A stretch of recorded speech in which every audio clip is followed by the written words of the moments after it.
S'il fait 35 degrés dans ta salle, oublie les séries de middle, oublie les genoux sautés et oublie les sparring intenses. Tu vas juste faire monter ta température, pas ton niveau. Je te le dis direct, pendant une canicule, n'essaye pas de t'entraîner plus dur et c'est surtout de t'entraîner plus intelligemment.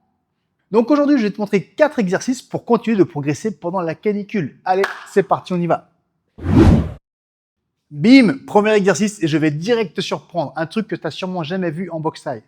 Aujourd'hui, ce qu'on va travailler, c'est la force de tes poignets. C'est essentiel. Tu vois, souvent quand tu clinches, et quand tu es en combat, tu peux pas utiliser tes doigts, n'est-ce pas? Tu peux pas attraper le bras de ton adversaire. Tu peux pas tirer sa nuque avec tes doigts. Non, tu fais tout ça avec tes poignets parce que les gants te laissent pas justement utiliser tes doigts. Donc l'exercice est très simple. Tu prends une barre de traction comme ça. Tu fermes tes poings. Tu pars en false grip comme en crossfit ou comme en calisthenics.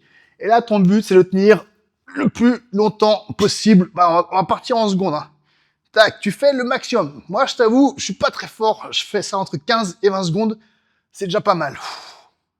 Et t'inquiète pas, après, je vais te montrer une série moins compliquée.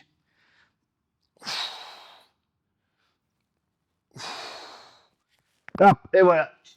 C'est ton max. Donc, tu pars là-dessus et tu fais entre 2 et 3 séries. Max, tranquille. Tu prends le temps, tu récupères et tu repars là-dessus. Si tu as du mal, ce que tu peux faire, tu prends une balle de tennis pour t'aider à avoir un meilleur blocage. Mais sinon, pars direct, hein, c'est pas grave. Peut-être tu vas faire 10 secondes seulement. Je vais te montrer l'option un peu moins dure. Niveau suivant, on va travailler aux anneaux. L'avantage des anneaux, c'est comme tu vois, ils peuvent tourner. Donc, au lieu d'avoir une barre fixe où tu es obligé de te mettre comme ça, tu peux placer tes poignets dans les anneaux, toujours en false grip, mais cette fois-ci, tu veux trouver un angle qui va un petit peu mieux. Et puis surtout, par rapport aux barres chez moi, tu es un peu moins haut du sol. Donc, si tu tombes, c'est moins grave. Donc, c'est parti, tu trouves l'angle qui te convient bien. En plus, ça, tu peux même plier des bras, alors que quand on a les bras vers l'avant, c'est pas évident. Donc, c'est parti, hop, tu pars sur ton maximum de temps. Tu peux tendre tes bras, tu peux plier les bras, tu peux être en L-sit, tu peux avoir les pieds normaux. Faut juste que tu les colles, faut juste que tu touches pas le sol. Ah, faut que je me concentre. Tu tiens ton max. Tout ça à la force des poignets.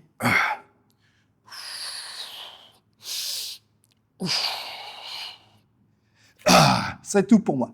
Donc voilà, c'est très simple, mais redoutablement efficace. Et tu vois, si sans entraînement, tu arrives déjà à faire 10 secondes, et bah t'inquiète pas qu'en 2 semaines, tu vas facilement arriver à doubler ton temps. Allez, tu connais la chanson, essaye ça et dis-moi ce que t'en penses. Prochain exercice, on va travailler en shadow. Tu vas travailler sur un tout petit détail, mais qui va rendre tes coups imprévisibles. Je te montre, tu vas tout de suite comprendre. Très souvent, les débutants, quand tu veux mettre une droite, ils ont tendance à charger leur droite. Rigole pas, j'en ai vu plein faire ça et j'en vois même faire ça en combat. Alors, des fois, c'est pas aussi flagrant que ça. Hein. Des fois, c'est une toute petite pam pam. Mais ça suffit pour que ton adversaire il voit le coup venir à des kilomètres. Donc, t'as pas encore envoyé ton coup, que l'adversaire il sait déjà que tu mets une droite. Alors maintenant, la solution est très simple. Tu te mets face au miroir, très léger sur tes pas, très tendu, et tu vas te forcer à ne charger aucun coup, à n'envoyer aucun signal d'une frappe qui arrive. Donc, commence tranquillement avec ton bras arrière. Hein. Tu pars sur une droite, bam, et tu veux qu'il part droit devant. Tu recules pas ton poing, tu lèves pas ton coude, tu essaies d'avoir un mouvement parfait, complètement relâché, détendu, bam, et voilà, tu envoies ta droite vers l'avant. Tu finis bien avec une bonne allonge, ton épaule devant, bam, et que tu ramènes. Ah. Tu peux te déplacer un petit peu, mais tu es toujours face au miroir, boum, et tu fais bien attention que ta frappe parte sans aucune indication. Bam, tu peux reculer, pareil, hop, boum, tu rentres à droite. Hop. Au bout d'un moment, tu travailles sur un autre bras, tranquille, bing, ton jab. Même chose, hein, comme si tu étais en train d'endormir l'adversaire avec ton bras avant, boum, t'envoies une frappe. Et, tac, tu souffles, bing, et t'envoies. Bing, des fois tu le doubles, hop. Au bout d'un moment, hein, quand tu as bien travaillé ton bras droit, ton bras gauche, tu vas commencer à travailler avec tes uppercutés de tes crochets. Parce que même problème ici, il y en a qui partent loin pour aller le crochet ou qui en sont tout en bas pour le percute. Non, tu restes près du visage, boum, et tu vas toucher ta cible. Boum, sans le charger. Bam, pareil pour le bras gauche. Bam, ham, ham. Et au bout d'un moment, quand tu as bien travaillé chaque coup indépendamment, eh ben, tu vas commencer à travailler en mixant un petit peu. Bam, bam, bam, bam. Tu sais envoyer très très fluide. Hop, hop, hop. Sans jamais charger aucun de tes coups. Ham, ham, ham, ham. Donc tu vois là, zéro cardio, zéro effort, mais 100% des résultats. Niveau suivant, maintenant, on va travailler exactement la même chose, mais pour tes jambes. Donc, tu vois, au lieu d'être pareil, encore une fois, figé et de partir sur un kick, tu vas être complètement détendu, 50-50 sur tes jambes. Fais pas l'heure d'être old school Muay Thai ou bien trop en avant. Non, tu restes tranquille, 50-50, tu balances en avant, en arrière, mais tu vas te forcer à faire aucun pas. Juste, tac, tu te balances tranquillement, et dans le moment, boum, t'envoies ton kick. Et tu souffles, et tu recommences. Pareil, fais-le face au miroir pour être sûr que tu ne fasses pas de mouvements crispés ou bien saccadés. Tu vas rester complètement étendu. Bam, tac, tu te balances, hop, boum, tu envoies cette jambe. Et tu souffles, tu te replaces, bing, bam, tac, hop, tu souffles, boum, tu kicks. Maintenant, un peu plus dur, on va travailler sur cette jambe avant. Donc pareil, alors là, on va faire le truc super difficile. T'inquiète pas que tu vas pas y arriver du premier coup. Même moi, c'est pas très clean, mais c'est pas grave. Donc là, tu balances d'avant en arrière. Et quand ton poids arrive sur ta jambe droite, tu vas soulever ta jambe gauche et partir sur, boum, un middle direct. Tu replaces, tranquille, n'hésite pas à prendre un petit peu de largeur. Hein. Si c'est trop serré avec des jambes, ça marche pas. Donc, poser, tranquille, hop, boum, et tu kicks de cette jambe gauche. Le but, ça, c'est qu'en combat, tu arrives à envoyer ta jambe gauche sans faire un switch, sans te frapper le sol. Tu es vraiment tranquille, posé, il arrive, bam, tu kicks. Hop. Et pareil, tu souffles, tranquille. Au début, fais-le très tranquillement. Boum. Tu décomposes le mouvement, tu prends le temps. Ton kick sera pas parfait. Moi, quand je vois les vidéos, je trouve que mon kick, il est pas beau. Ben, c'est pas grave. Le but, c'est de s'entraîner et envoyer ce kick. Hop. Boum. Et voilà, à toi de jouer. Dis-moi ce que t'en penses. Prochain exercice, maintenant, on va travailler la souplesse. Profite de la chaleur, tes muscles sont déjà chauds, donc c'est le moment de gagner en mobilité. Alors, si tu veux une routine complète de souplesse spéciale Muay Thai, j'en ai une que tu peux trouver ici, tu peux tester. Je te mets le lien de la vidéo en description. Mais alors maintenant, bonus, je vais te montrer deux nouveaux exercices que je ne connaissais pas à l'époque. Alors, le premier est tout simple, c'est une petite routine pour la hanche. Alors, regarde, tu peux t'accrocher à un mur ou à un sac, ce que tu veux. Tu vas lever ta jambe le plus haut possible. Tu vois, mon genou, il est beaucoup plus haut que ma ceinture. Le plus haut possible. Tu vas sur le côté. Et maintenant qu'il est sur le côté, tu vas mettre ton tibia une fois vertical, horizontal. Vertical, horizontal. Et tu pars sur 10 fois comme ça. Bing. Là, je suis vraiment en train de travailler la connexion de ma hanche. Boum, et partir sur ma jambe en travers. Je te le fais de côté pour que tu te rendes bien compte. Donc, tu lèves ton genou le plus haut possible, pars sur le côté, boum, horizontal, vertical. Hop, hop. Tu lèves ta cheville aussi haut que ton genou. Alors attention, l'erreur que je vois souvent quand je demande à les gens de faire ça, c'est qu'ils utilisent de l'élan. Hop, hop, hop. C'est pas bon du tout, évidemment, non. Tu veux toujours rester en tension. On travaille la hanche, le psoas, la mobilité.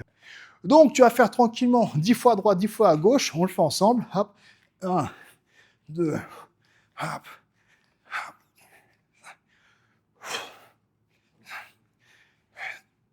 hop, hop. Parfait. Et pareil avec la jambe droite. Pour l'instant, je m'accroche à un mur parce que ça me permet déjà de ne pas tomber. Et puis surtout, de vraiment me concentrer sur lever cette jambe le plus haut possible. Donc pareil, tu pars sur le côté, hop. 1, 2, 3, 4, 5, 6, 7, 8, 9, 10. Donc voilà, c'est une petite routine très facile pour chauffer un petit peu tes hanches. C'est très cool. Moi, je fais quasiment avant chaque entraînement maintenant. Et hop, et maintenant, grâce à ce beau nouvel exercice que j'ai trouvé sur la chaîne de Gabriel Varga, excellente chaîne au passage, même s'il est un kickboxer, j'aime quand même sa chaîne. Donc lui, il a répondu à une question que je me posais depuis des années. Pourquoi certains arrivent à monter les high kicks si facilement? Eh bien, en réalité, il n'y a pas que la souplesse qui compte. Il faut aussi renforcer les muscles qui lèvent la jambe, notamment les fléchisseurs de hanches comme le psoas. Donc, exercice très simple. Tu prends un tabouret ou une table ou ton canapé. Tu commences avec ton pied, bing, jambe tendue, jambe tendue. Cette fois-ci, par contre, tu t'accroches à rien. Il faut que tu entraînes à garder ton corps droit. Et là, donc avec ta jambe tendue, tu vas la lever le plus haut possible. Tu tiens 2-3 secondes, bing, et tu redescends. Et tranquillement. Et c'est parti. Oum, tu le fais à peu près 10 fois. Tu tiens 2-3 secondes et tu redescends doucement. Important de ne pas se lamer. Là, tu progresseras jamais. Prends ton temps, lève tranquillement ta jambe, tu tiens 2-3 secondes et tu redescends.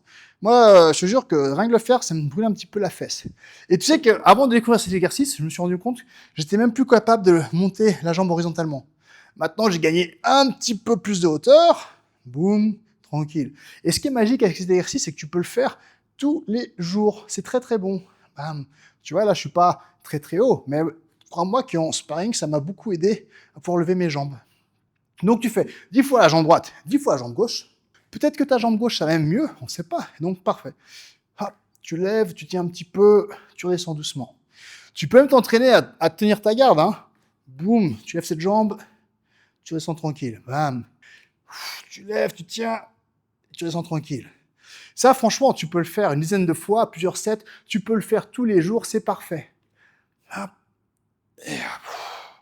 Par contre, je ne fais pas encore tous les jours. Donc, je vais m'y mettre et puis on verra dans un mois ce que ça donne. Peut-être je vais me transformer en Jean-Claude Van Damme, on ne sait pas. Alors oui, c'est vraiment un truc de karaté, mais il faut rester open les mecs, c'est bien le karaté. Allez, maintenant, dernier exercice. Alors ça, c'est un de mes préférés, hein. Ça c'est l'entraînement classique, typique, que tu fais en Thaïlande pendant des heures, des heures. D'ailleurs, en Thaïlande, hein, tu es dans une température similaire, tu es en canicule constante.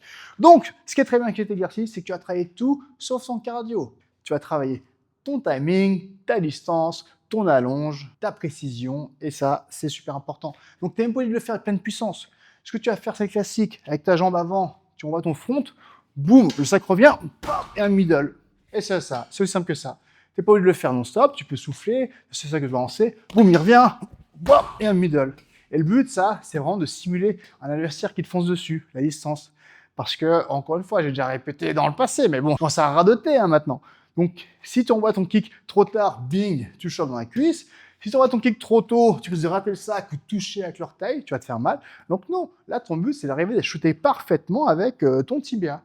Et tu as plusieurs façons. Tu peux soit complètement le prendre bam, de côté, ce qui est pas mal, hein, ou sinon tu peux complètement le choper bam, un peu de front en pliant de côté. C'est très bien.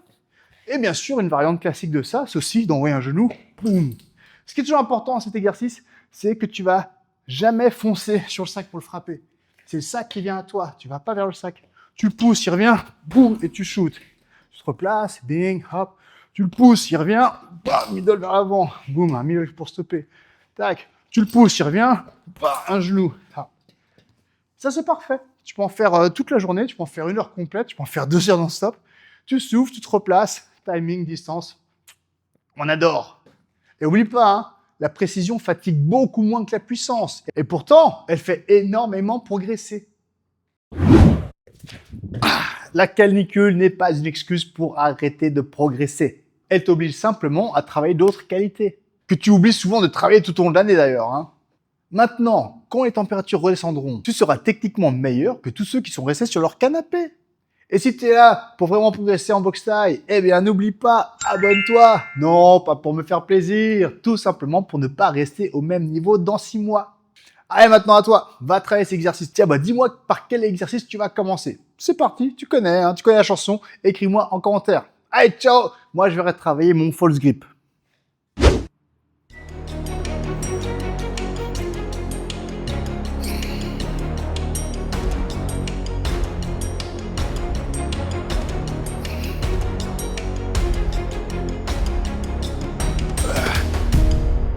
Ah, j'en peux plus. Ah, 15 secondes.